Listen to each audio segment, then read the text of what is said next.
რა მდგომარეობაშია სამელიორაციო ინფრასტრუქტურა და რა ღონისძიებები ტარდება სარწყავი წყლის მოცულობის ზრდისთვის. გლობალური დათბობით გამოწვეული გახშირებული გვალვების გათვალისწინებით სარწყავი წყლის პრობლემა აქტუალურია საქართველოშიც. გამართული საირიგაციო სისტემა, რომ მაღალი მოსავლიანობისთვის გადამწყვეტი კომპონენტია, ამაზე როგორც ფერმერები, ისე პასუხისმგებელი უწყებები თანხმდებიან. სარწყავის სისტემების ეფექტური ფუნქციონირებისთვის უკვე არაერთი პროექტია განხორციელებული, თუმცა როგორც ირკვევა, გამოწვევები მაინც რჩება. მათ შორის წყლის მარაგების მიმართულებით. რა პროექტებს გეგმავს საქართველოს მელიორაცია ქვეყნის მასშტაბით და რატომ არის მნიშვნელოვანი წყლის რესურსების გონივრული გამოყენება? შალვა სუმბაძე გიამბობთ. გაეროს სურსათისა და სოფლის მეურნეობის ორგანიზაციის FAO-ს მონაცემებით მსოფლიოში სასოფლო სამეურნეო მიწების მხოლოდ 20%-ია ირიგირებული. თუმცა სწორედ ამ მიწებზე მოდის გლობალური საკვების დაახლოებით 40%. ამავე ორგანიზაციის შეფასებით სარწყავი სისტემების არსებობა მოსავლიანობას 50-დან 200%-მდე ზრდის. შესაბამისად, გვალვიანი კლიმატის პირობებში, როგორიც მაგალითად აღმოსავლეთ საქართველოა, წყლის მართვა ხშირად განსაზღვრავს მიიღებს თუ არა ფერმერი მოსავალს. უკვე წლებია საკითხი ერთ-ერთ მთავარ გამოწვევად რჩება და მცდელობების მიუხედავად პრობლემა საბოლოოდ ვერ მოგვარდა. სწორედ ამ საკითხის გადასაჭრელად შესაბამისმა სტრუქტურებმა საკითხის დარეგულირება დაიწყეს. საქმე ეხება არა მხოლოდ ინფრასტრუქტურის მოწესრიგებას, არამედ მომხმარებელთან ეფექტური კომუნიკაციის ბერკეტების შექმნასაც. განხორციელდა ისეთი მნიშვნელოვანი რეფორმები, როგორც სტრუქტურული რეფორმები, ასე რეორგანიზაციული საკითხები და შეიქმნა ისეთი სტრუქტურული ერთეულები, რომლებიც უშუალოდ ამ პრობლემების აღმოფხვისათვის იქნებიან მიზანმიმართული.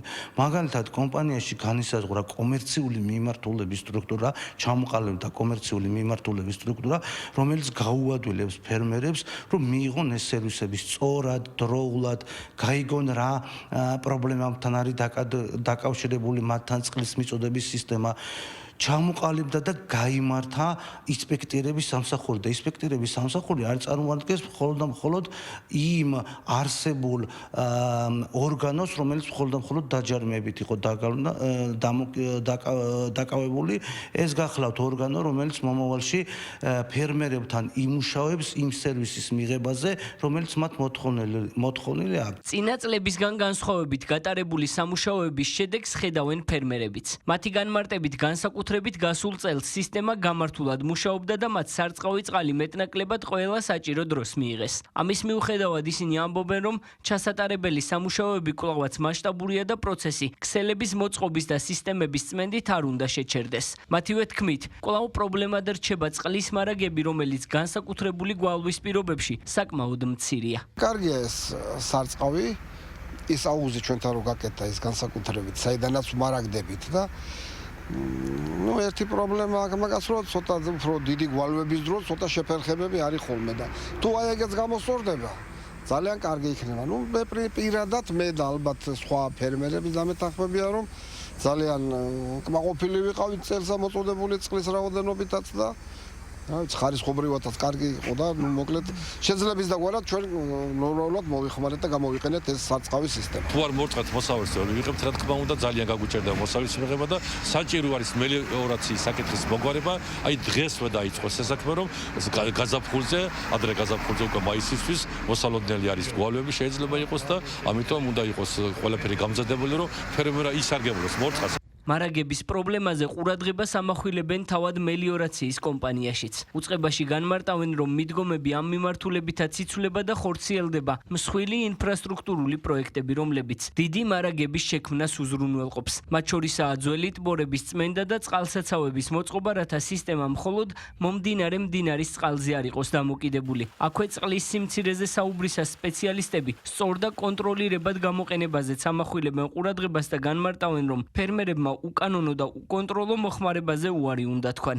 წყლის რესურსების კუთხით საქართველოს ერთ-ერთი მოწინავე ქვეყანაა ამ სოფლიოში, მაგრამ მისი რაციონალური გამოყენება ყველა ჩვენთაგანის ვალია და შესაბამისად იქიდან გამომდინარე ბევრი ჩვენი სისტემა დამოკიდებულია მდინარის ბუნებრივ ჩამონადენზე ამ ეტაპზე და იქიდან გამომდინარე რომ ჩვენ გვაქვს ამბიცია რომ ქვეყანა გახდეს ქვეყნის უმეტესი სასოფლო სამეურნეო სავარგულები გახდეს გარანტირებულად ირიგირებული რაც ნიშნავს იმას რომ ნაკლებად ვიყოთ მდინარის ჩამონადენზე ბუნებრივ ჩამონადენზე და გქონდეს იმის შესაძლებლობა რომ სისტემებში გაღვეჩინოთ წყალსაცავები ტბორები რომლებიც იმ დეფიციტებს რომელიც ზუსტად გვჭირდება